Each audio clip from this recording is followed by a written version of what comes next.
Hello boys and girls, my name is Jeroen, if that is too hard for you to pronounce, which it mostly is for most English folks, you may call me J or Jerry. Now, in this video, I'm not going to play through games this time, no, I am going to try to see in which houses the characters of Final Fantasy X would have in which houses they would have been if they were actually wizards studying at Hogwarts. Of course, what you need to realize, these are my own personal views, and on some characters I may now have this opinion but switch to it on another. Some characters are pretty hard on this. Some characters are easy, so but I am going to try it anyway. I will put the heroes last, so and that is actually what I plan to do with all videos in which I might sort characters into Hogwarts houses, putting the main characters last. Before I start, let's have a quick overview of the 4 Hogwarts houses, so that you know how people going to Hogwarts are sorted anyway.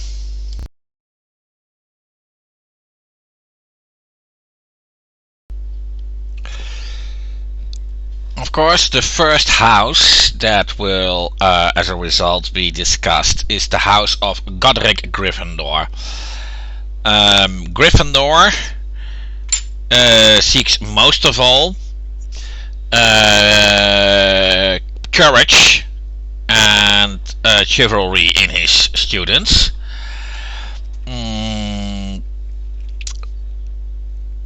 Shadow side of Gryffindor might well be arrogance, which is very important to note, as some of the characters may actually be sorted on that characteristic into Gryffindor in this video.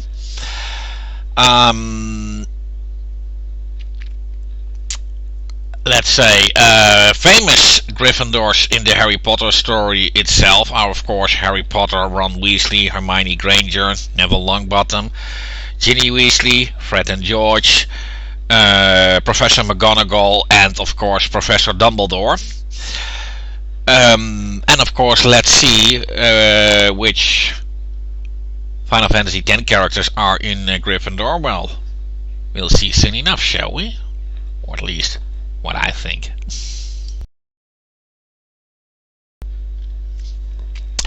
The second house is the house of Helga Hufflepuff. Hufflepuff was not very restrictive at all about her choices for her pupils. Basically, she would accept any pupil, which actually makes her the wisest of the 4 founders. So that is why wisdom will be one of the criteria that I will use to sort people into Hufflepuff. People studying under Hufflepuff do overall how do I put that properly in English? Do overall stand out for fairness, sportivity, the will to treat everyone as equals, not to be misguided by prejudice, and not feeling more important than anyone else. A shadow side accredited to Hufflepuff would be that students studying under Hufflepuff would be sissies. So that might also be a criteria that I may use to sort people into Hufflepuff. Famous Harry Potter characters who were sorted into Hufflepuff are Newt Scamander, Cedric Gryffindor, I'm just out of bed. Forgive me. Cedric Diggory and Professor Sprout.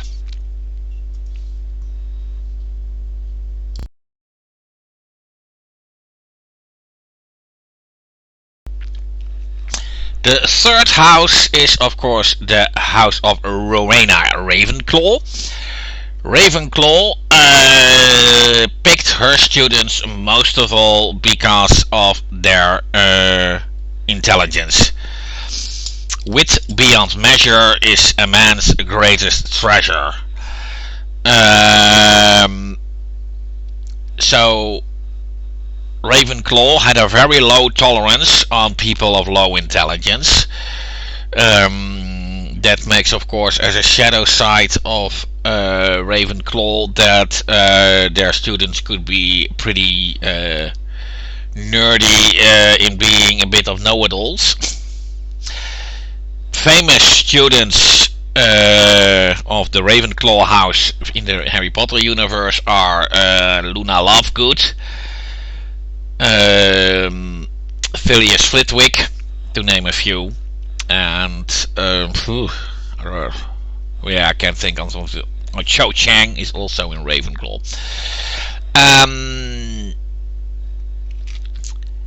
And then, of course, we have the last house.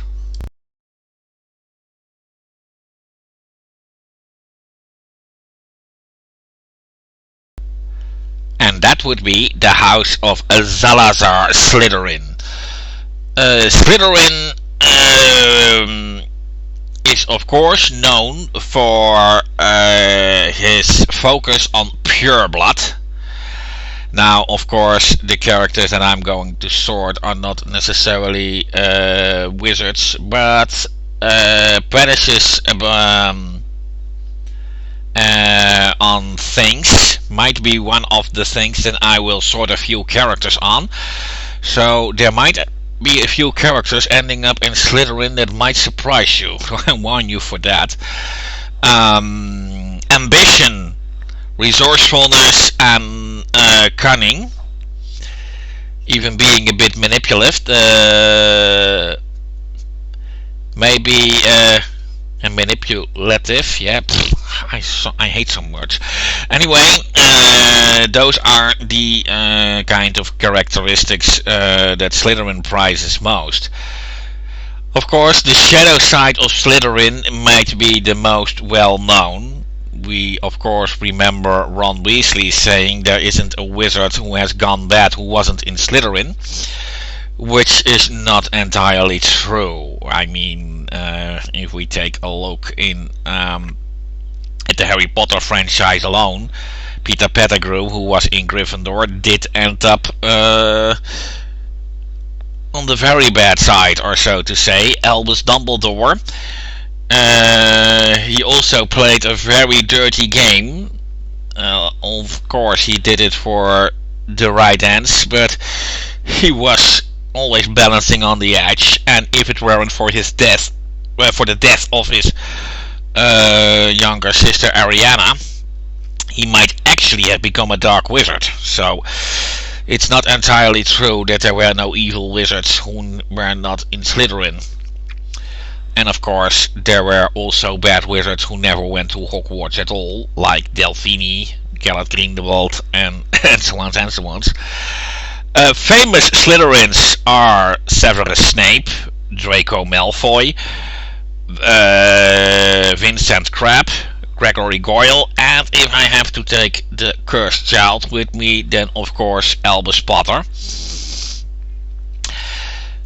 And that covers up all the four houses, so let's start sorting, shall we?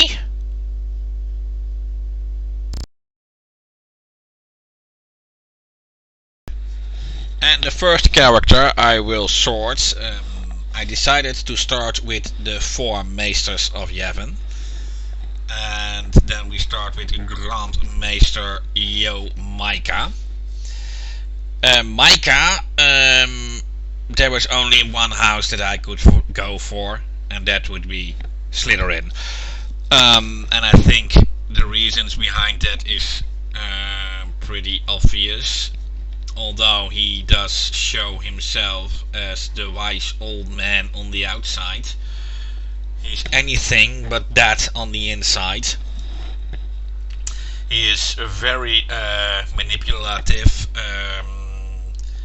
Nobody knows that he has been dead for a long time and is still reigning over Spira as an unsent. Although he is not really coming over as the type, he's actually behind some very evil schemes. And of course he doesn't stop the other meesters from doing their own evil. He actually also shows himself as a coward, as when the going gets too tough and feels that he is endangered, he sends himself, which is in my humble opinion an act of pure cowardice. I totally agree with Waka when he say, running away and Anna's you rotten son of a shoop off. So yeah, the only house I could actually go for as far as my guy is concerned would be Slytherin.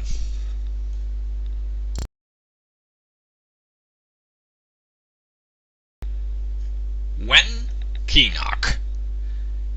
He was a man who craved great power. And great power he had. He was afraid losing it. He spent the day, all day, scheming petty schemes, never knowing rest. These words, spoken by Seymour Guado, who will of course also soon appear here, describe Wen Keenock pretty well. He's actually a coward, and he was ambitious. He always envied his best friend Oren for being the better one. Of course, in the end, he reached a position that Oren never came to, since after all Oren was fallen. I will discuss Oren later.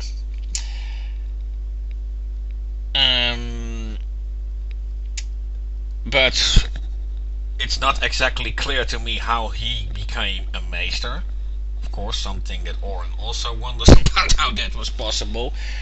But he seems to enjoy being a maester, but yes, he was afraid of losing his power. And somehow you can even see that he began to fear his best friend Oren. In the end, I think it is pretty clear that I can only put him in one house, the house of Salazar Slytherin.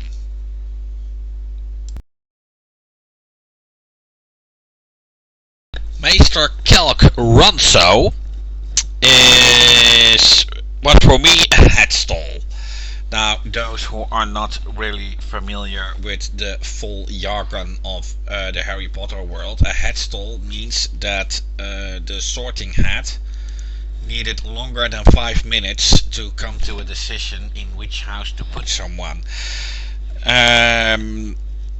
It was immediately clear to me that he did not belong in Slytherin. And when it comes to Ravenclaw, he has too little screen time to properly judge his intelligence. It is definitely not the thing he stood out in. In the end, I decided for Hufflepuff. I was considering Gryffindor for a long while, as he did very quickly accept that Yevon was rotten to the core when Yuna presented him the evidence and the other three maesters not even denying it. And the Corona hoax has taught me how much courage you need for that.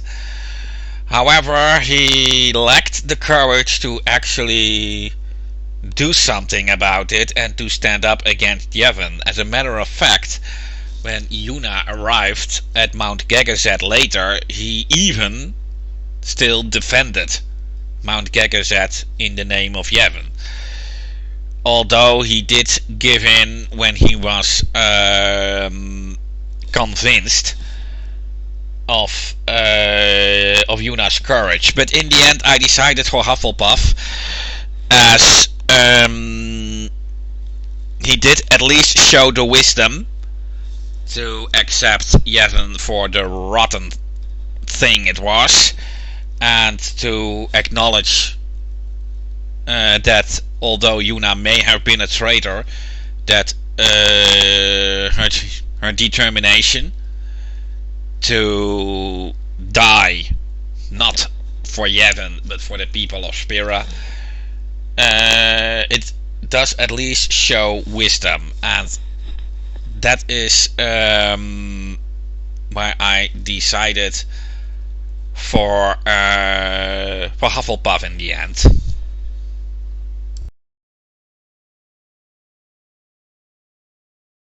Maester Seymour Guado. Well, I think this is a no-brainer. If he doesn't belong to Slytherin, who does? He is, of course, also pretending to be a very wise man, which he actually succeeds at, even getting over quite convincing to Tidus, who distrusts him the most. To quote Tidus, from the very first time I laid eyes on Maester Seymour, I didn't like him, but some things that he said that day really made sense to me. Well, I must actually agree with Tidus on that one. But I too immediately saw him for the two-faced asshole that he was, and actually he turned out to be even worse than I imagined at first, which is pretty much of all most evidenced in his drive to become the next Sin, but also to force Yuna into marriage, which is of course a completely loveless marriage. Well, I think we can rant on forever. He murdered his father, he abused the Aeon that his mother gave her life for. He is just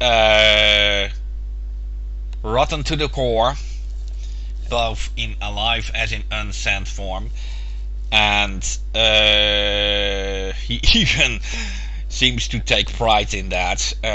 He has no regard at all for other people's well-being. I really can't think of where to put him elsewhere than in the Salazar Slytherin. I actually wonder who is the worst kind of villain, Voldemort or Seymour. Well, I leave that for you to decide.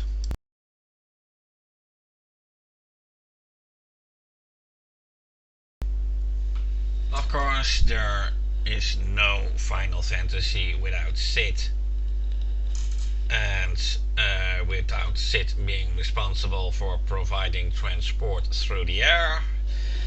And in Final Fantasy X we meet Sid as the old man of the playable character Riku, and as the leader of the El Bat. Of course, he has no love for the Yevonites, and he has good reasons to do so. But that was not good enough for me to put him in Slytherin. But he certainly lacks the wisdom of Helga Hufflepuff. I was therefore doubting between the other two houses, but in the end I think the only house that fits him well would be the house of Godric Gryffindor.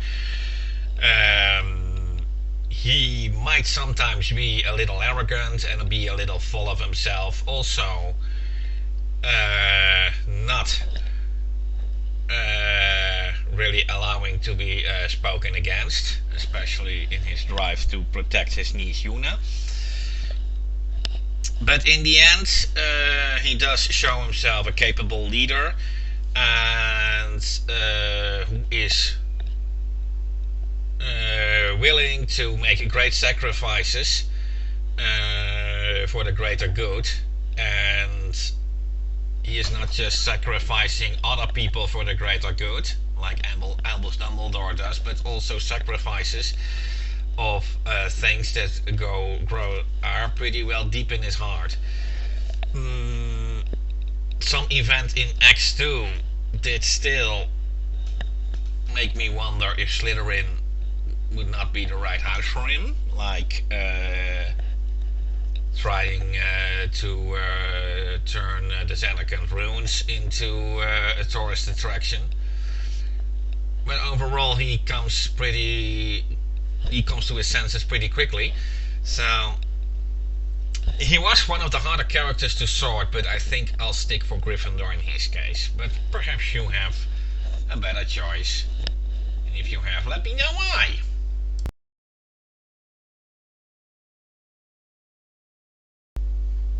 Brother, a very strange name, I must say, but putting that aside, I hate this guy. In Final Fantasy X, he never really comes out that much that I can actually judge his personality. He is constantly sitting at the helm of the Fahrenheit and says a few things in all bad, but not enough to make a character profile of him. He does make a very good addition to your Blitzball team, I can say that. In Final Fantasy X2, where he is also the captain of the Celsius and the entire gang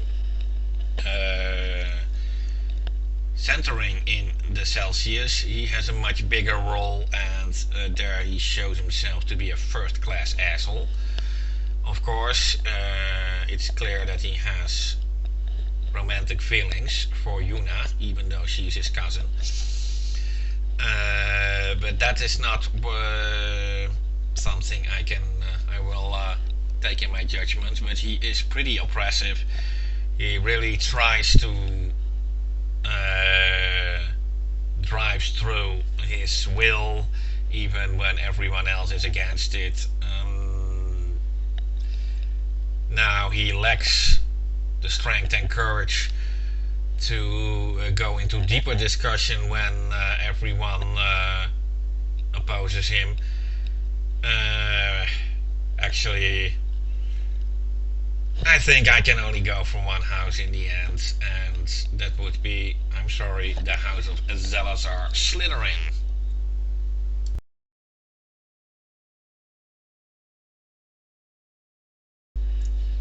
Oweka the 23rd, Merchant Extraordinaire. Now this guy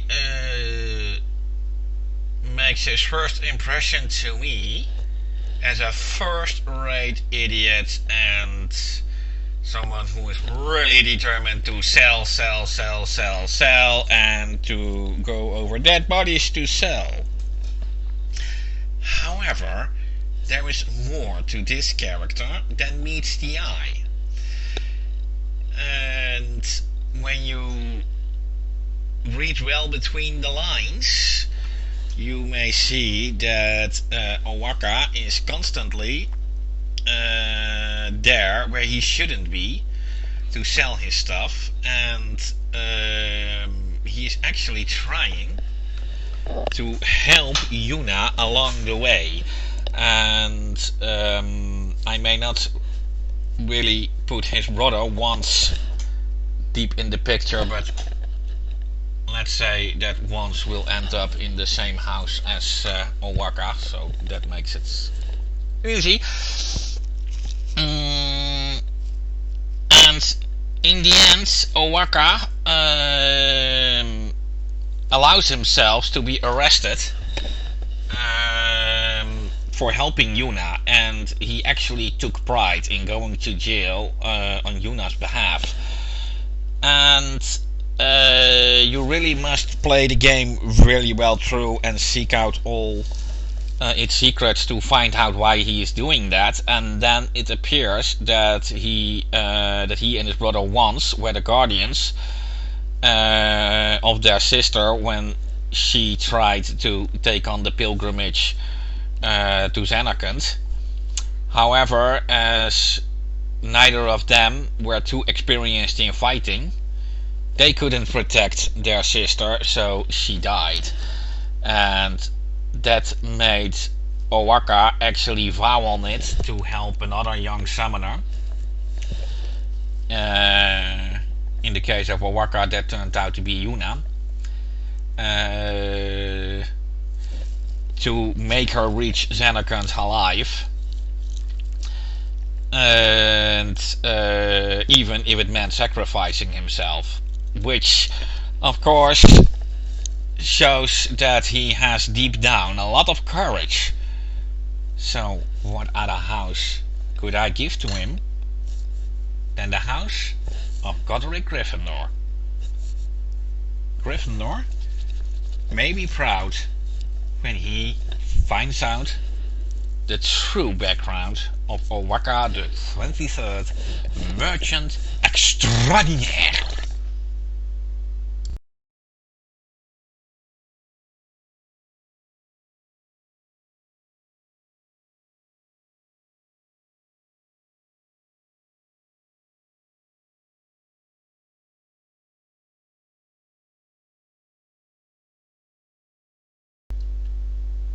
Shalinda.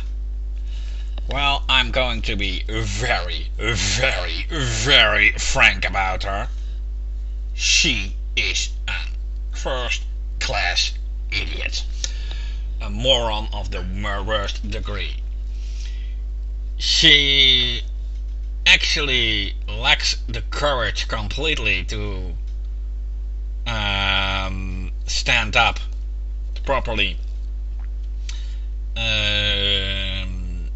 when she needs to. We only see her try to do that at the beginning, but she totally lacks the guts to press it through. She doesn't have the courage either to ask critical questions about Yevon. She basically follows the teachings to the letter,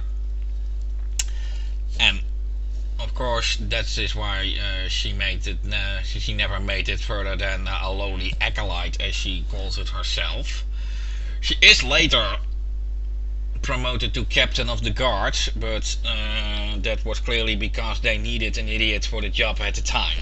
That sounds pretty strange, but if you look at reality, you may understand why they picked her, because she's an idiot and not despite. That also disqualifies her for both Slytherin, Gryffindor, and Ravenclaw. She lacks courage, so no Gryffindor. Her ambition and cunning is completely absent, so no Slytherin. And she is definitely not bright enough to be in Ravenclaw. So basically that leaves Hufflepuff, and now she lacks the qualities that for which Hufflepuff is held in high regard. The only reason for putting her there is because Helga Hufflepuff is willing to take on anyone.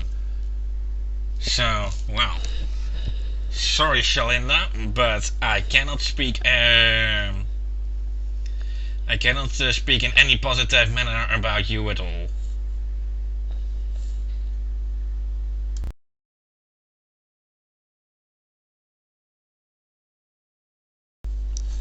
Rin, I am absolutely in disagreement with myself in which house to put him in, except for that I will definitely not put him in Slytherin. But when it comes to the other three houses, he does show the courage of a Gryffindor, which is really shown when he risks his life for his goods, and that would seem pretty greedy of him, but there is actually more to it. He is actually very devoted to the Albet clan, trying to give them a new home after the old home is destroyed, which requires money. He's also very open-minded to non-Albet, which absolutely pleads for Hufflepuff. He also does show much of intelligence, so that would plead for Ravenclaw. That is why I am completely in disagreement with myself which house to put him in. I really don't know. I have been thinking for months actually which house to put him in. Of course, Hufflepuff seems very strange for a merchant, but when you know why he's trying to collect money, then it all makes sense. Perhaps Ravenclaw might be thrown out. Although he is pretty bright, that is not the characteristic we see in him most. So then it becomes choosing between his courage in the way he does business, or in the wisdom that he shows in being open-minded to other races, and he's willing to help, and his willingness to work very hard for his community. In the end, I think Hufflepuff would be the best choice, as his determination for his tribe, and but his open-mindedness to other tribes is actually which characterizes him most, if I think about it. So it was long thinking. He was the ultimate headstall as far as Final Fantasy X is concerned, but in the end I think Hufflepuff will do. And was it for Shalinda because she lacked everything the other founders require? For Rin, it is definitely because he has the qualities that Hufflepuff prizes. And when you think about it, Rin is the kind of guy who accepts everyone the way they are. So it is, of course, only fitting to put him in Hufflepuff. I do need to make one remark. There is one woman who was not hired for the Rin travel agency, but it was because she only spoke Albet. Well, it only pleads more for Hufflepuff, I think, as knowing the languages of other tribes is of course always a good way to go in understanding them. Well, I guess I can blab for hours when it comes to Rin, but I think Hufflepuff it is.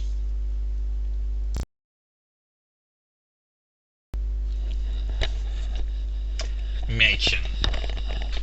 Machen is a scholar that you will meet during the entire game, who provides you great knowledge about the locations you travel through.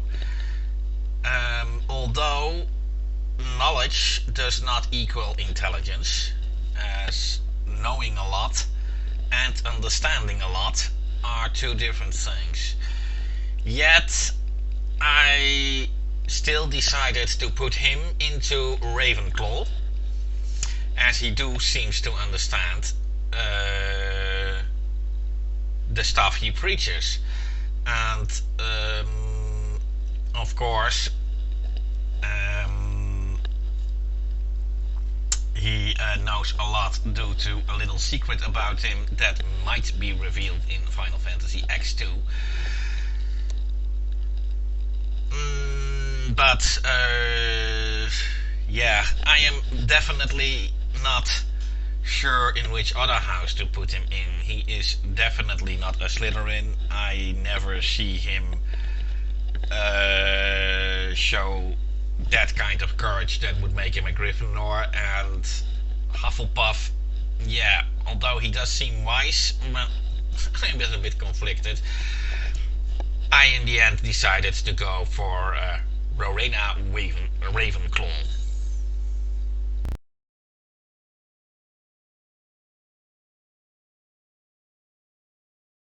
Belgemine. Well, Belgemine is an unsent summoner who guides Yuna along her travels, teaching her loads of things about summoning. Basically, it's all about determination when it comes to Belgemine, therefore Hufflepuff. Basically, she tries to prepare Yuna to succeed where she herself has failed. And basically, that is all there is to her character.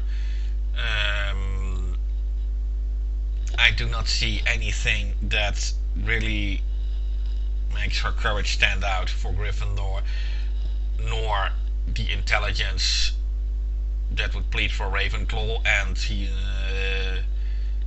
the way she guides Yuna on the way, definitely not Slytherin. So yeah, I think I will have to stay with Hufflepuff.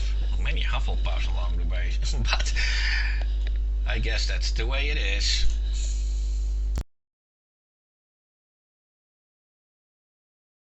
Well, and now the moment you might have been waiting for. The actual playable characters. And I will save Yuna and Tidus for last. So, let's kick off, shall we? Kimari Ronso was, for me, the hardest one to place, because he is a man of very few words. Actually, he shows qualities of all 4 founders. So it is basically for me now the challenge to determine which quality stands out the most. Of course, he shows courage throughout the entire game.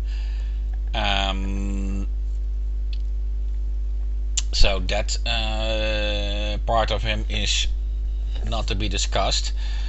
Whereas Slytherin, he's not really that cunning, although he is the one who suggests to use Micah's knowledge against him, which may plead a bit for Slytherin, but that is also not really what focuses him out. So that basically leaves the 2 female founders. Although he is very intelligent, in the end it is his wisdom that stands out above his courage, also above his basically a bit of manipulative nature, also his refusal to accept defeat when standing up against Birani Yankee, which was the reason they broke off his horn in embarrassment.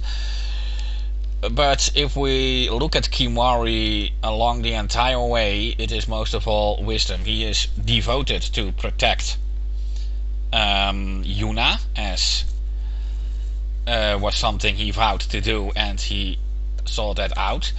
He is also one of the characters who, although he says to hate the Elbat, he doesn't judge Riku for being one. He just judges Riku as a person and not as an Elbat. Riku is Riku, so to say.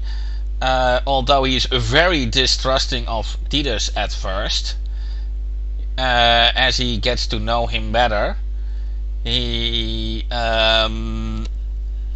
accepts him more and more. And once he finds out that Yevon is corrupt, he immediately accepts it.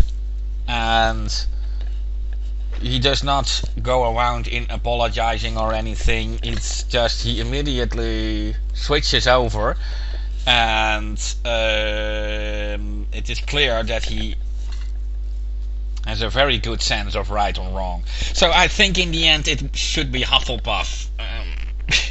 But perhaps you guys have another house for him. Let me know.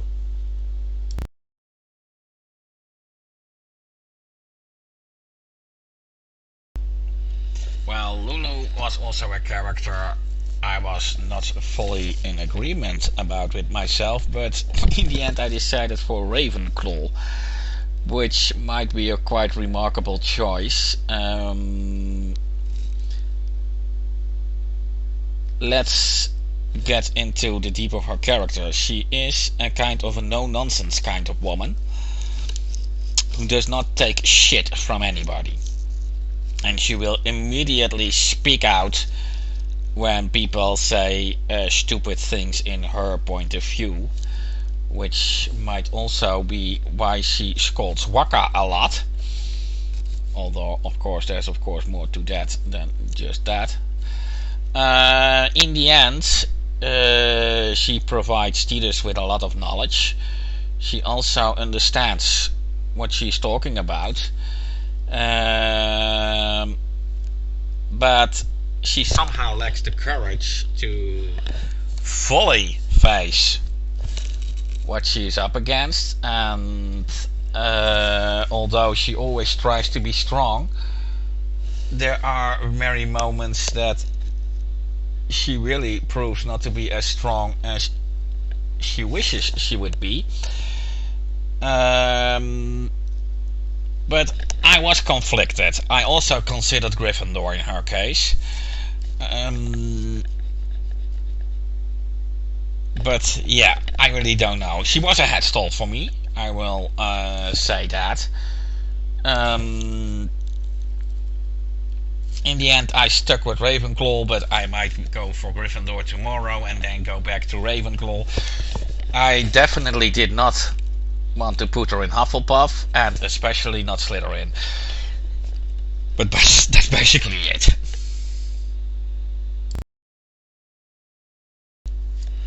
Now I know that this particular pick may surprise some of the viewers of this video, and I am prepared to be roasted for this decision, but to me this was actually a no-brainer. Waka, a name that really suits him somehow. He's really the kind of guy that I imagined by hearing the name Waka in his entire presentation. But there's only one house I want to place him in, and that is Slytherin. And that is for multiple reasons. Most of all, his dogmatic behavior throughout the entire game, although I must credit him for coming to terms with it and even apologizing to the Albert, whom he hated without actually knowing anything about them. It's just Yevon's teachings say that they are bad, of course, although he denies it. I'm pretty sure that he held them responsible for the death of Chapu, his younger brother, because Chapu never used the sword that Waka gave him, but used an Albert Machina weapon instead. When he finds out that Riku is an Albert, although he liked her at first, he instantly hates her just for what she is and not for who she is. Something a true Slytherin would do if someone he likes turns out to be a so-called mudblood. Muggleborn is the official term. And he is also more worried about his Blitzball career than about anything else, which did also cause him to be a bit lax on his guardian duties when he was the guardian of Father Zook. And in a certain way, at the start of Yuna's pilgrimage, he's also more worried about the Blitzball game, of course. As the tournament was along the route, We could justify that a little. But in the end, yeah, and in some ways he's also a bit manipulative over Tidus, as according to him, Tidus looks like Chapu, and that makes, of course, that he sees Tidus as a kind of a brother figure. It has to be said, though, that he accepts things from Tidus that he wouldn't accept from anybody else. That is pretty notable. So there a kind of wisdom may appear, but that could also be his obsession for Tidus's resemblances to Chapu. So yeah, in the end, I think Slytherin is the only house he fits in. And, well, if you don't agree with that, then come up with your own theories. But I must be frank here. I think that I would like Waka if I met him for real. But I must be honest about it, that deep inside, he's an asshole. And although the good part is, he knows it and he's not proud of it. Riku. Riku was also a pretty hard one to place. First of all, I love that girl. She's bright, spirited, and she really dictates the party's mood. Except for Slytherin, I see the qualities of all founders. She's bright, but she also shows wisdom. She's not prejudiced against non-Elbet. She even tries to reason with Waka, even though he keeps his mind shut. Well, she's a kind of role model in Lulu. And she also interacts pretty normally to both Tidus and Kimari, but which would all plead for Hufflepuff. But there is one thing that would in the end make me go for Gryffindor. And, well, basically that has to do with something Dumbledore said at the end of the first novel. It takes a great deal of courage to stand up to your enemies. It takes a great deal more to stand up to your friends. And Riku was willing to stand up against her own brother in order to protect Yuna. And although Riku and brother are in a typical brother-sister relation in which they do not really appear to like each other, no matter how you put it, he is her brother and she will always acknowledge that. So it was a hard choice for her to make, but in the end she knew deep in her heart that protecting Yuna was the right way to go, and I think for that I must still stick her in Gryffindor, although there might be some reasons to decide otherwise. I'd like to hear your views.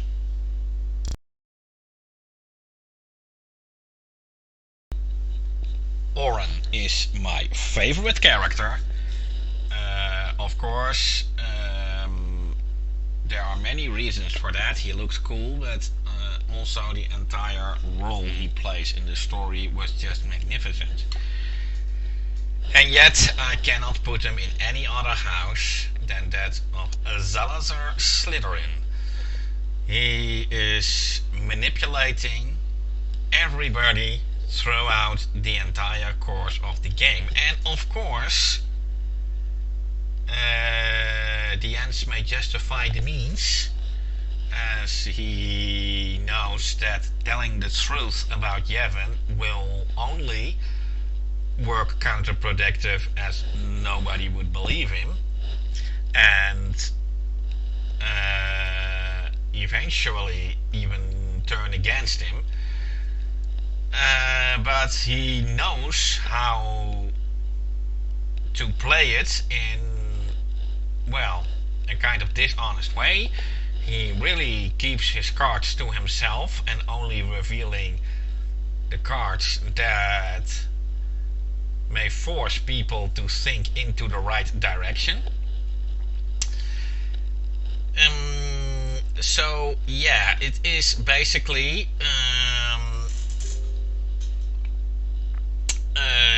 constantly trying to play out people that he tries to really enforce a change in their way of thinking. And it is a kind of a dirty game that he plays, even though it is for good reasons. But I think Salazar Slytherin would be proud that somebody was able to pull that kind of stuff off. So, yeah, I really must go for that.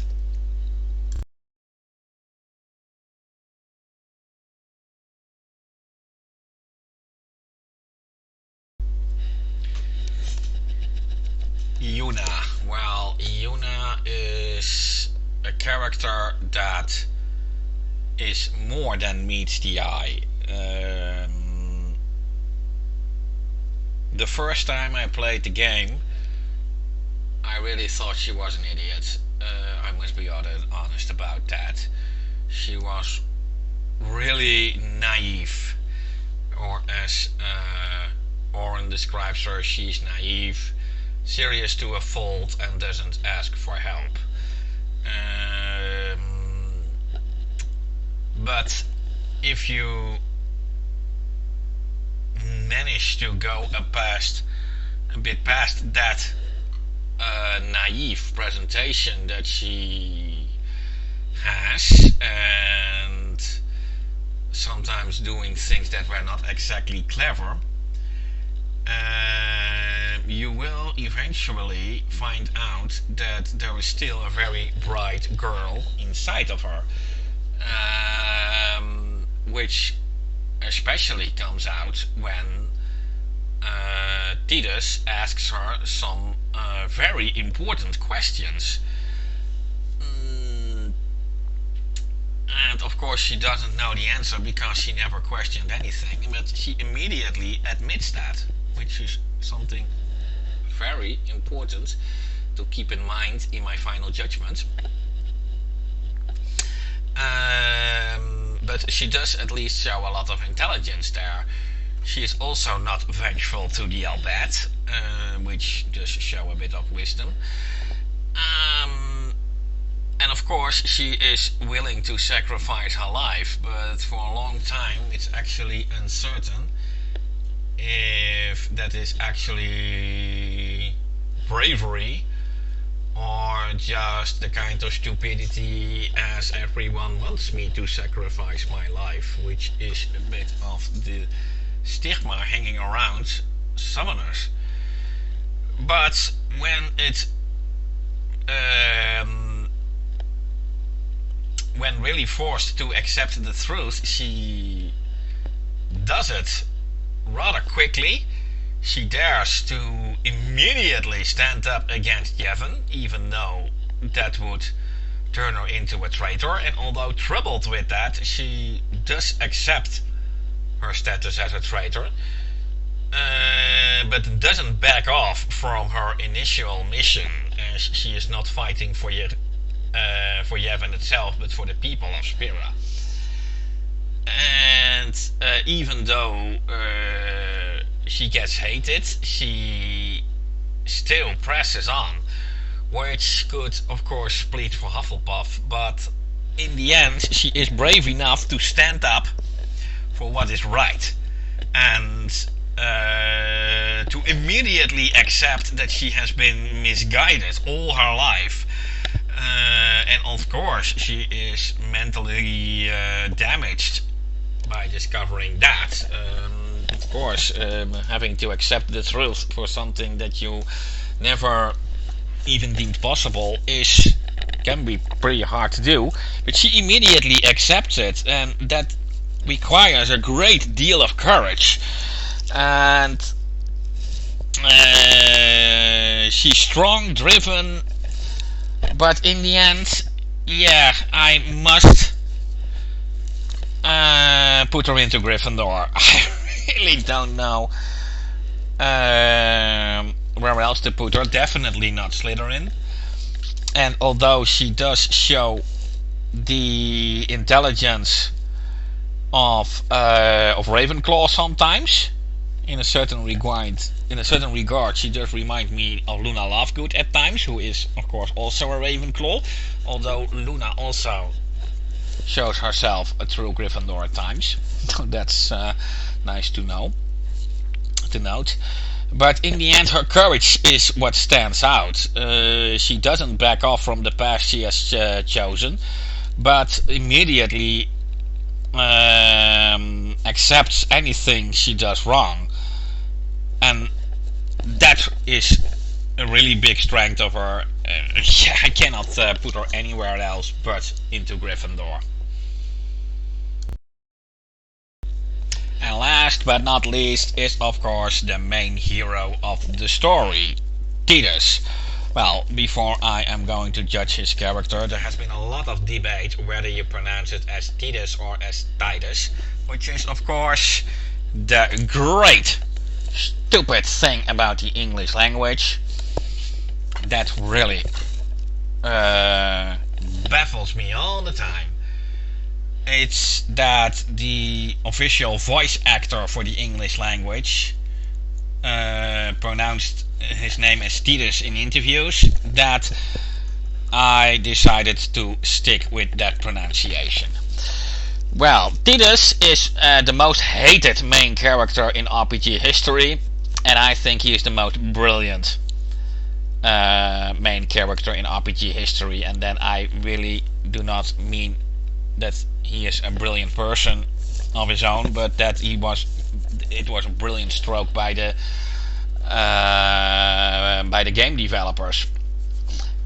And that is because Titus is a flawed hero. He has his faults. He's basically just a spoiled teenage boy. Of course, he really shows the arrogance of many teenage boys, only to be faced with the horrible truth that he is not that special at all, which is for a lot of teenage boys a very hard pill to swallow.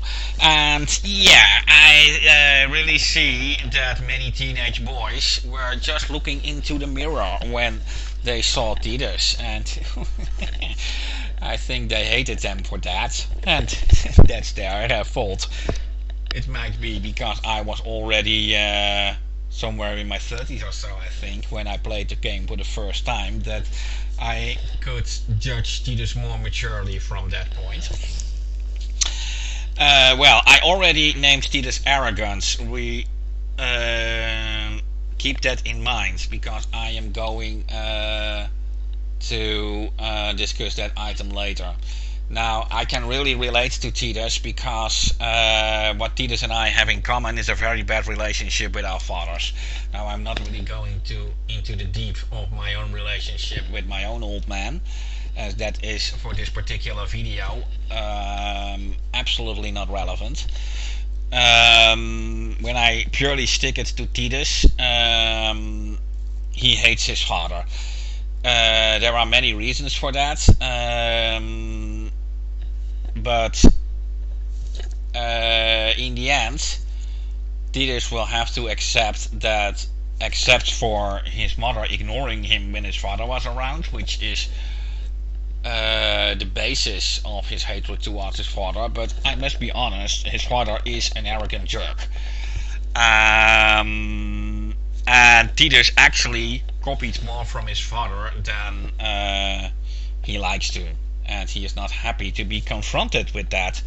And although he tries to hide a bit in cognitive dissonance about it, every time when Oren raps it into his face, he somehow does appear to come to terms with it.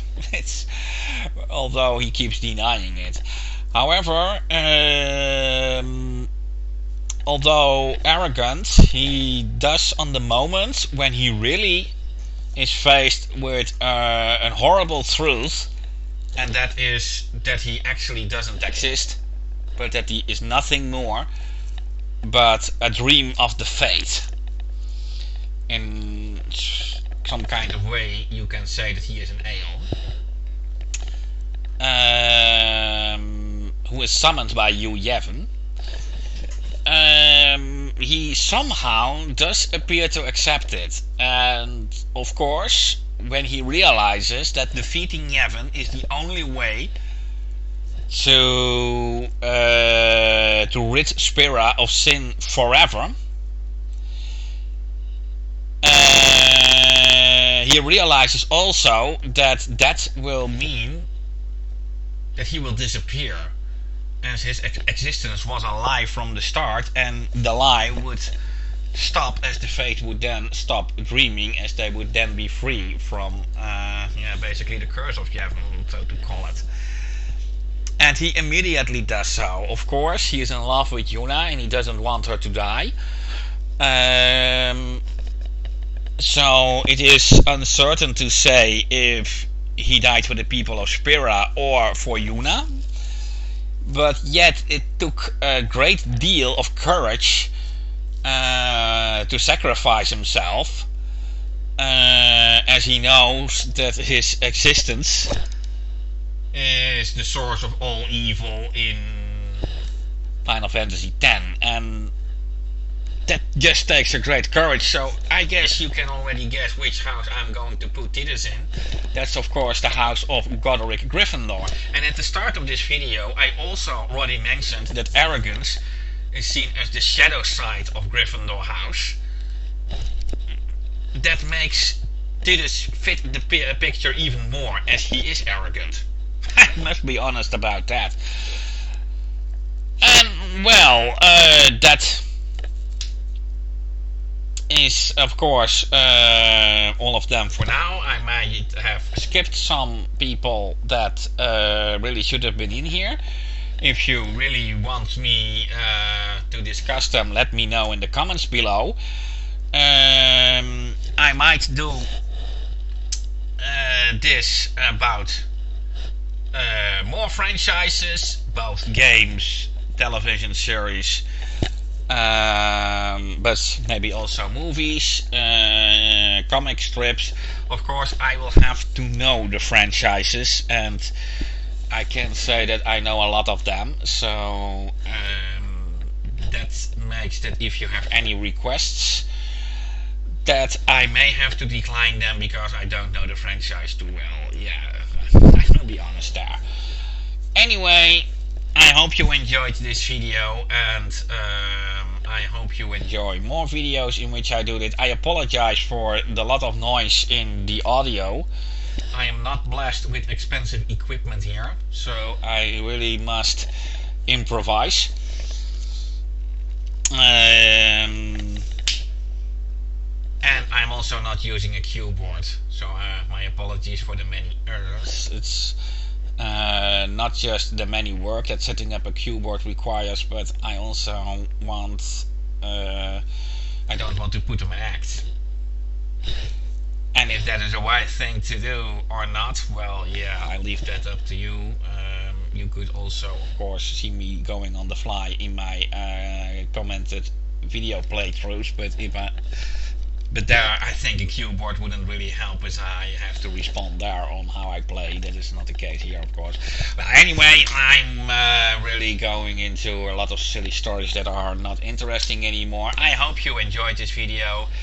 If you don't agree with my picks, then don't start calling me names. I really will ignore your post or even delete it, and maybe even ban you from this channel if you do, as I really have nothing with comments that really are nothing more but calling names. But if you have some constructive argumentation to disagree with my picks, then of course I am very interested to hear your point of views. Until the next time, take care of yourself and for each other.